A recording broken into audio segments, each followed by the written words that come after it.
عصر الانفتاح، واخيرا العقار رجع وبقى استثمار.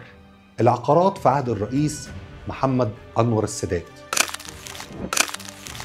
تخيل معايا سنة 1974 شقة 150 متر في مصر الجديدة كانت بتتباع بقيمة 10,000 جنيه بس، وعلى الرغم من ده نص الشعب ما كانش يقدر يدفع ربع المبلغ ده.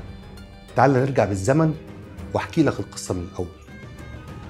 شعب طالع من حروب طويلة، اقتصاد تعبان، شوارع بتحلم بفرصة أفضل، لغاية ما جه ومسك الرئيس محمد أنور السادات الحكم.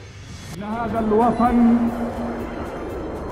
يستطيع أن يطمئن ويأمن بعد خوف. وكانت رؤيته واضحة، لازم نفتح الأبواب ونخلي العالم يدخل عندنا ويشوف فرصة تانية في مصر.